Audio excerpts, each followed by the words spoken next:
A new face in Iowa City as Fran McCaffrey moving on after 15 seasons with the Hawkeyes. Ben McCollum coming from Drake, taking over a program that does have 12 newcomers, but 6 of those players came with him from Drake, including Bennett Stirtz, his best player and one of the top point guards in the country. So a lot to be excited about in Iowa City as we are joined now by Ben McCollum. And Coach, you grew up going to Hawkeye games. You're from the state of Iowa. What does it mean to you to be the head coach at Iowa? Yeah, I mean, it means a lot. I think I've been asked that question quite a bit. It's not an original one. No, yeah. but it's, you'll find that with me. Yeah, I don't have a lot of original thoughts. It's meaningful. Yeah. I think once you get there, what do you do with the opportunity? I think is the way we're trying to view it. Is that's great that you accomplish that. But if you don't do anything with that opportunity, then, if you create a sense of arrival for yourself, it's not going to work out. And so we want to make sure that not only do we get that job, but we're able to perform and win at a high level consistently. But yeah, I mean, being in the state of Iowa and where I was born, I mean, it is pretty cool. Yeah, it's really cool. And again, as I mentioned, the transition is eased by the fact that you brought 6 players with you from a really good Drake team. How does that help in getting the rest of the guys acclimated and kind of in lockstep with what you want to do? Yeah, I think what we learned from the transition from Northwest to Drake is, what wins at one level wins at another. And what I mean by that is a lot of the intangible stuff that coaches, the kind of cliche stuff, is he a hard worker, does he serve his teammates, et cetera, that stuff still does win basketball games. And so we brought 4 Division II guys with us, and we're able to win some games. And then fast forward to this year, we brought 6 with us that had won 31 games. And they have all those attributes. So starting off, it helps to establish your culture and helps to get you going very, very quickly so that other people understand how your program acts.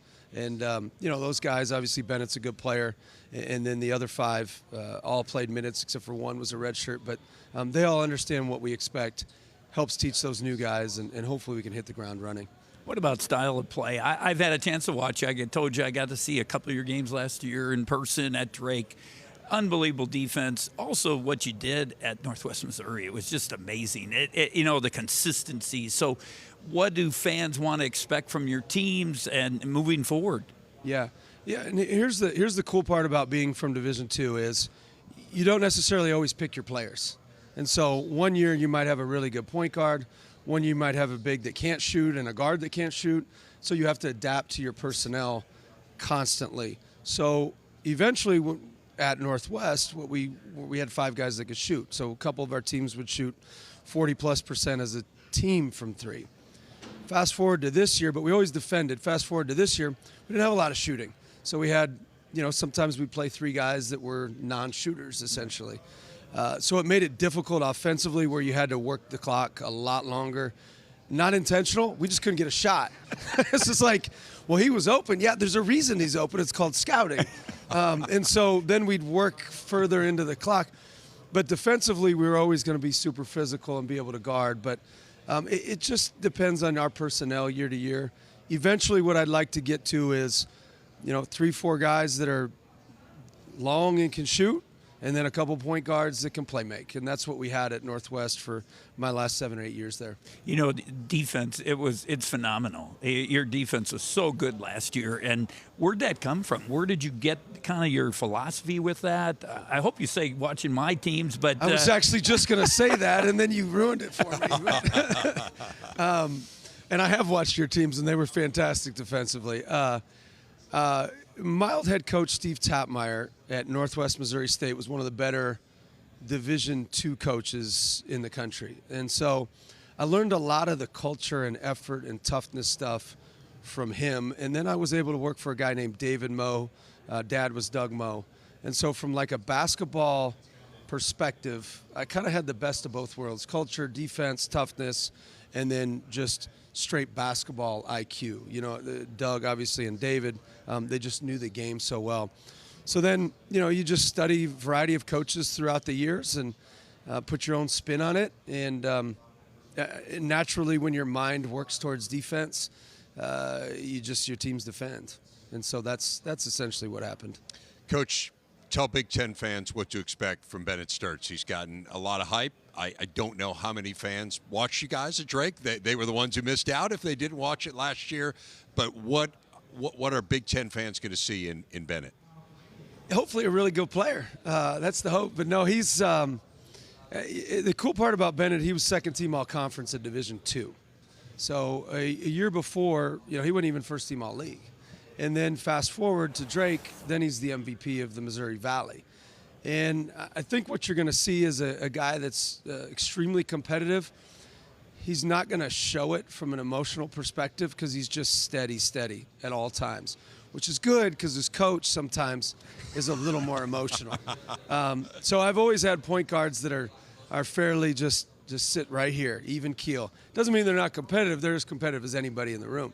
It's just they fit me. From a basketball perspective, he's always going to make the right play. He's going to get off the ball at the right time.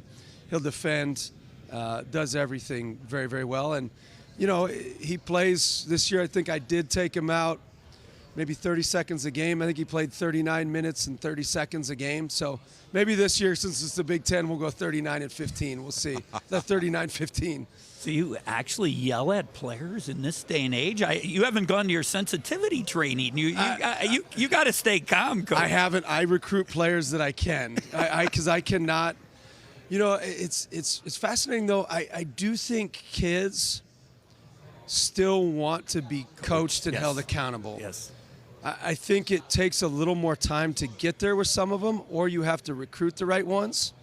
The thing that we found is, again, partly because the level I came from is, we don't lie to kids in the recruiting process. Yeah. So when they come, they know what they're getting. So you're able to coach them a little bit harder. And coaching them hard doesn't mean you talk negatively to them. Yes. Sometimes it's just an intensity. Sometimes it's just an enthusiasm. It's not, don't do this, don't do that. It's just, hey, this is what I want you to do, and you say it with a level of intensity. You have a standard that everybody wants to be held accountable to. You don't lie to them, and kids will do it. When I go speak at programs and talk to coaches, I always tell them, don't be afraid to coach them. They want to coach them. It's important. But my next question, you have had a unique ability of finding guys that no one else recruited, and they've ended up being pretty good. What do you look for in a player when you go out there on the road? Yeah, the first thing is really just, can they play basketball? And we want good basketball players. So whether or not you have potential with length, athleticism, etc., that's great. That's important too. But can you connect to your team? And does it flow and fit? Do you win? Those sort of things. And then just trust in your own eye. Just because, again, that's the benefit of being at that level is, I don't just go look at the top 100 list. Like, I don't even look at that list in Division II. So you have to find certain things that maybe Bennett, because he's 6'4", kind of gangly, looks like he should mow your lawn, which he actually ironically did have a lawn mowing business before the end of his NIL days. Looks like you should be outside mowing your lawn. It's like people pass on him just because of the look of him, right? And I had a guy, and a couple of them weren't good enough out of high school. Like, I had a point guard, Trevor Hudgens, who I think you know his family. Like, Trevor, out of high school, wasn't good enough for the University of Iowa, or Drake for that matter. But in 2 years, he was. Yes. And so part of that, too, is kind of getting that mental makeup if they can improve. And again, but you can take a little less player and still be successful at D2. That's going to be tricky at Division I because you need to be successful quickly. Well, I'd say the track record indicates that'll probably happen. But I know there's a lot of work between the track record and getting to it. I know Iowa fans are really excited. Welcome home. Welcome to the Big Ten. Great to have you. Thank you, sir. Thanks for having me. That is Ben McCollum, the new head coach of the Iowa Hawkeyes. And here is the challenge ahead for the Hawks. You see some of the early games, including that always anticipated Cy-Hawk battle at Iowa State this year on December 11th. Some of the conference games, great rivalries, including Illinois on January 11th. They'll head to Bloomington on the 17th. Big game at Wisconsin. Some good home games as well, including Purdue coming to town on Valentine's Day, Andy. Yeah, I know two players to my left that are anticipating some of those high-profile games. There's no question about it. Andy Katz, Rafael Davis, Cam Manyawu, and Bennett Stirtz. Cam started at Wyoming, then goes to Drake, Bennett, Northwest Missouri, then Drake. As you see those games, as you step up in level of competition, what are you excited the most about? Probably just the arenas I get to play in and the environments I get to play in. Just looking forward to all of that, and just the fan. Yeah, all the experience will be super fun, and there's a lot of good players in this league, so it should be super fun. Yeah, I'd have to go with the same thing. You know, all the environments we're going to play in, playing in front of our home crowd, playing in front of those amazing fans, and then, you know, just the opportunity to come to this level and prove ourselves. I heard you say something the other day. I know you guys brought 6 players from Drake with you to Iowa, and I thought it was really interesting what you said. You said same team, just different colors, different place. So do you guys feel like you still have a chance to build off of what you were doing at Drake, even though you plug in some new transfers, or is this a complete restart, rebuild now that you're at Iowa? I think we see it as, you know, continuing on what we did last year and just growing from that and using those experiences to improve this year and, you know, with these new players that we brought in, just get better this year. I think it's the same thing. There's a little bit of both, but we've got a lot of players that the world doesn't know about, and I'm just excited for them to show the world what they're about. We just like being underrated, and hope it stays that way. You talk about being underrated, Bennett. You had 21 against Texas Tech. You had 21 against Missouri. In the NCAA tournament, you go 19 from 30 from the field, balling. But you still have people questioning, will he be able to do it in the Big Ten? What would you say to those naysayers about your game that you know is going to translate up, even though you're going to a high major conference? Hopefully they keep talking like that. My whole career, I've been a D2 guy, and until the ball stops bouncing, I'm going to be a D2 guy.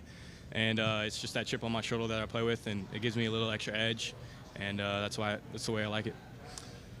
To both of you, we're in an era where players are bouncing around to play for different coaches. You guys are doing that, but for the same coach. You followed him now twice. You followed him once. What is it, if you start with you, Cam, what is it about Ben McCollum, his style, his staff, that makes you want to follow him at each stop? I would just say, you know, the way he cares about you off the court as a person, like it's not just about basketball. And then also just being happy, you know, like when you think about it, you can go somewhere else and you can try and go find more money or, you know, somewhere else that you think you might have a better place. But, you know, just the other day I go in the office to watch film and then I end up in there 2 hours just sitting in there laughing with the coaches, just having a good time. And that's just something that I really cherish and is really important to me, being able to just be around people that I love being around. So that's something that was really big for me. Grass isn't always greener on the other side, and money's never going to satisfy you. So those are the two main things. And then, yeah, just like he said, off the court, he makes you a better person. And, for example, I got engaged this last fall, this past summer. Yeah, appreciate it. And he goes and gives me a pep talk right before I was about to propose. So that's just the type of coach and person he is. He just cares about his players. Did he know before your parents? No, my parents knew before. Coaches like that, they mean something to you, because I got married a few years ago. Coach Painter, first flight down to New Orleans to my wedding. So coaches like that, they stick with you for the rest of your life. But earlier you said something that I held on to. You guys got players that's going to surprise the country. Who's been one of those guys or two of those guys that stood out in practices or open gyms that's going to surprise the conference? Yeah, I could go on and on down the list of our roster. Trey Thompson, he's a 17-year-old kid out of high school. He's been really good for us out in practice. Alvaro Ferguera is another transfer from Robert Morris. Isaiah Howard, a bunch of the Drake guys have been playing their tails off. So, I mean, can you think of anyone else? Those three for sure. Yeah. I mean, Trey, he's young, but he's picking it up quick. I mean, he can really shoot it, and then just some of those other guys that he said. But I think everybody, you know, given the chance, they're going to be able to show that they can do a lot of things that people didn't think they could do.